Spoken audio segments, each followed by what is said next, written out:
Hello, everyone, and I'm back. And today I'd like to share my thoughts and reviews on the new unit, or the first part of the World Cup unit, which is Tenebria. Unfortunately, as you can see, from my summons, I did try to get her for you guys, but she just wouldn't come home. She just wouldn't come home. So today, after playing a lot of RTA, Guild Wars, and Arena, since she came out, I'd like to just share my thoughts and impressions of the new unit, right? And how she's being used and utilized and whatnot. So for those who hasn't really been, or should you still pull for the rest of the days remaining? I feel like there's 8 days, right? So she's a light unit, light mage unit. So a lot of people use her on like a debuff artifact. So you can use Abyssal Crown, you can use like the Ida artifact also, right?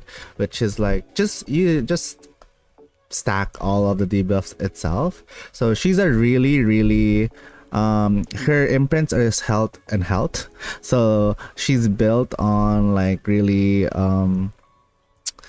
just the tanky and speed. So a lot of the people in RTA actually build her super high speed and effectiveness.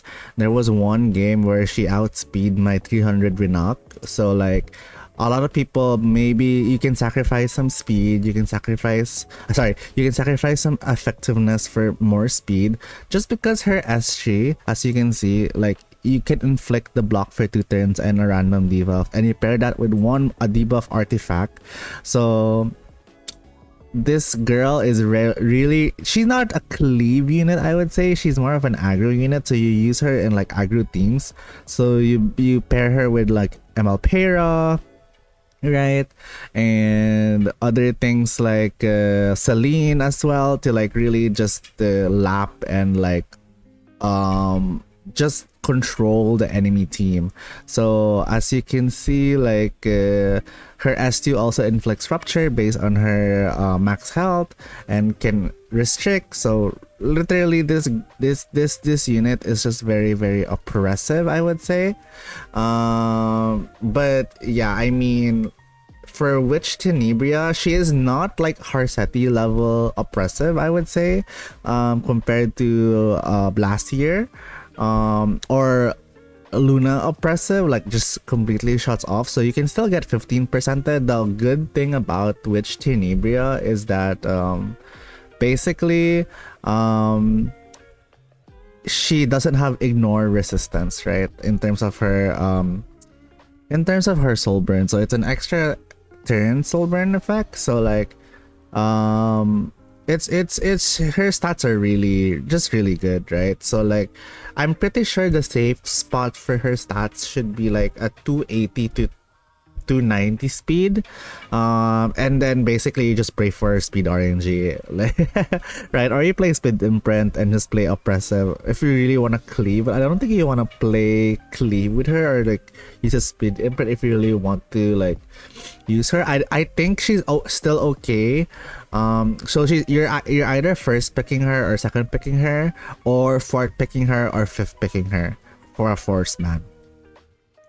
But yeah, I think she's a really good unit, I would say. If she's a really good unit, we don't know ML Ross's kit, so I do believe that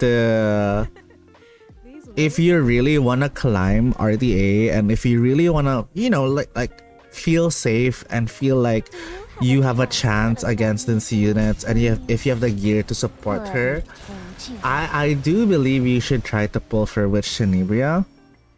I don't have a lot of resources and I really want ML Ross, so I am skipping her and hopefully just get her on her rerun when I have more probably mystics to spare.